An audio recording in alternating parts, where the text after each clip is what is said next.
मधुबाला की वो कौन सी फिल्म थी जिसके लिए मधुबाला ने कोई भी फीस चार्ज नहीं की, रेमुनरेशन नहीं लिया, उस फिल्म को फ्री ऑफ कॉस्ट में किया? क्या थी ये फिल्म, क्या था वो किस्सा, इस बारे में बात करेंगे आज।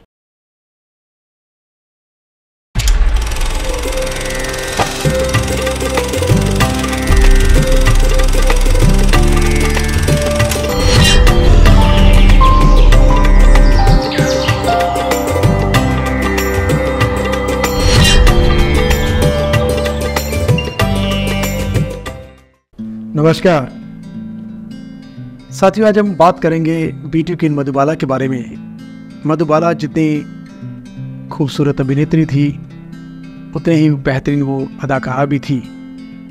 आज हम एक ऐसे किस्से के बारे में बात करेंगे जो बहुत ही कम लोग जानते हैं या कम लोगों ने उनके बारे में सुना होगा।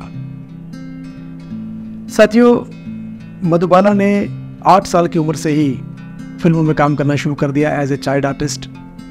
1942 में बॉम्बे टॉकीज़ की फिल्म बसंत में उनको पहली बार एज ए चाइल्ड आर्टिस्ट के रूप में काम करने का मौका मिला। उसके पश्चात रंजीत मूवी टोन की कुछ फिल्मों में वो एज ए चाइल्ड आर्टिस्ट उन्होंने काम किया, जिनमें मुमताज़ महल, धन्ना भगत, फुलवारी, राजपुतानी ऐसी फिल्में शामिल हैं। साथियों, ये उस समय की बात है जब रंजीत मूवी टोन में मधुबाला जो है एज ए चाइल्ड आर्टिस्ट काम कर रही थी, उनका वहाँ अनुबंध था। उसी समय 1946 के आसपास उनकी माताजी यानी आयशा बेगम की एक दिन बहुत ज़्यादा तबीयत ख़राब हो गई। वो जब डॉक्टरों के पास दिखाने के लिए उनको ले गए तो डॉक्टर ने बताया इनकी कंडीशन बहुत क्रिटिकल है, इनको हॉस्पिटल ले जाना पड़ेगा तुरंत। हॉस्पिटल जब उनको ले गए तो वहाँ पर डॉक्टर ने उनको बताया कि एक सर्जिकल प्रोसीजर होना है, एक ऑपरेशन होना है, जिसके लिए लगभग 2000 का खर्चा आएगा। उस समय रंजीत मूवी टोन में मधुबाला की जो सैलरी थी वो 300 रुपये हुआ करती थी और उनके पास इतने पैसे नहीं थे कि इतना पैसों का इंतज़ाम करके वो अपनी माता का ऑपरेशन करा पाए। उनकी उम्र भी बहुत कम थी। तो रंजीत मूवी टोन के जो मालिक हैं चंदूलाल शाह, उनके भतीजे रति भाई सेठ के पास जब मधुबाला ये रिक्वेस्ट की कि उनको अपनी माता के इलाज के लिए अर्जेंटली 2000 रुपये की रिक्वायरमेंट है ताकि वो उनका ऑपरेशन करा सकें, तो रति भाई सेठ ने तुरंत उनको 2000 रुपये उपलब्ध कराए और उन्होंने बताया कि आप तुरंत अपनी माता के पास जाइए और ये उनका ऑपरेशन कराइए और भी अगर कोई खर्चे की ज़रूरत हो तो आप ले लीजिएगा।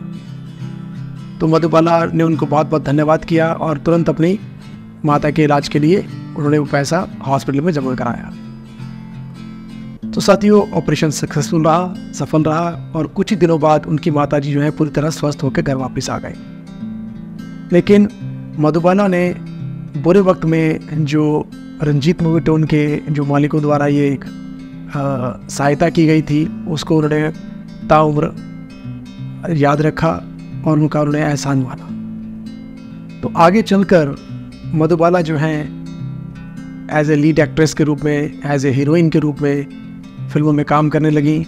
आगे चलकर 2-3 वर्षों में एक और फिल्म बनी बॉम्बे टॉकीज़ की महल, जिसे अशोक कुमार साहब बना रहे थे और लीड एक्टर में भी अशोक कुमार साहब थे और डायरेक्शन दे रहे थे कमाल अमरोही साहब और संगीत दिया था खेमचंद प्रकाश साहब ने। इस फिल्म की सफलता ने नए कीर्तिमान स्थापित किए। रातों रात मधुबाला बहुत बड़ी स्टार बन गई।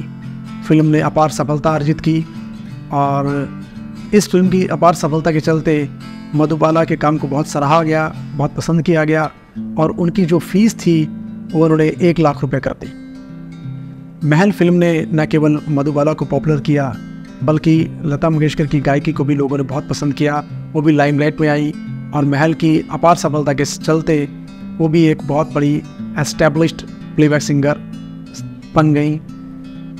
तो उसी समय जब सफलता की सीढ़ियाँ मधुबाला चल रही थी और एक के बाद उनके पास फिल्म के प्रपोजल आ रहे थे, तभी उन्होंने रंजीत मूवी टोन जाने का फैसला किया।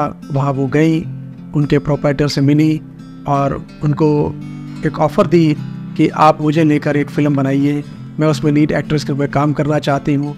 बुरे वक्त में आपने मेरा बहुत साथ दिया है, तो इस फिल्म के लिए मैं आपके कोई भी चार्ज नहीं करूँगी, आप मुझे लेके कोई भी फिल्म बनाइए। तो रंजीत मूवी टोन को ये जो मधुबाला का एक अंदाज़ था उनको बड़ा पसंद आया कि आर्टिस्ट जो हैं सफलता की सीढ़ियाँ चढ़ने के बाद कई बार पीछे मुड़ के नहीं देखता है, लेकिन ये जो आर्टिस्ट है ये अलग ही तरह की है। तो उन्होंने मधुबाला नाम से ही फिल्म को बनाने की सोची। मधुबाला को लेकर मधुबाला नाम से फिल्म बनाई गई, जिसके लीड एक्टर में देवानंद थे। प्रहलाद दत्त ने इसे डायरेक्ट किया था। 1950 की रिलीज़ हुई ये फिल्म एक एवरेज सक्सेसफुल साबित हुई। तो साथ ही ये मधुबाला नाम से जो फिल्म थी जो रंजीत मूवी टोन ने बनाई थी, इस फिल्म के लिए मधुबाला ने कोई भी अपना रेमोनेशन चार्ज नहीं किया, कोई भी फीस नहीं ली। इस फिल्म को पूरी तरह से फ्री ऑफ कॉस्ट इस फिल्म में उन्होंने काम किया। और रंजीत मूवी टोन के प्रोप्राइटर्स द्वारा की गई उनकी हेल्प जो उन्होंने पूरे वक्त में की थी उनकी माता की स्वास्थ्य खराब होने के दौरान, उसको उन्होंने याद रखा। न केवल याद रखा बल्कि उसको एक आभार के साथ, एक अपनी गर्मों में उपस्थिति के साथ उन्होंने उसका धन्यवाद भी किया। साथियों, माया नगरी में इस तरह के बहुत कम उदाहरण देखने को मिलते हैं, ऐसे जहाँ पर कोई कलाकार का आचरण इस तरह का भी हो सकता है, व्यवहार इस तरह का भी हो सकता है, जिसमें वो अपने आभार को अपने एक एक्नॉलेज कैसे करता है, ये देखना बहुत कम नसीब होता है। क्योंकि ये फिल्म इंडस्ट्री जो है माया नगरी है, पैसों की नगरी है, प्रोफेशनल नगरी है। हर काम प्रोफेशनली होते हैं, पैसे से फिल्में बनाई जाती हैं, कलाकार पैसों के लिए काम करते हैं। तो साथियों, इस तरह हमने देखा कि मधुबाला जो न केवल एक बहुत बेहतरीन अभिनेत्री थी, एक बहुत खूबसूरत अभिनेत्री थी, बल्कि एक बहुत ही बेहतरीन वो इंसान भी थी, जो बुरे वक्त में की गई सहायता को हमेशा याद रखती थी और उनका आभार हमेशा मानती थी और उसे व्यक्त भी करती थी अपने ही अंदाज में।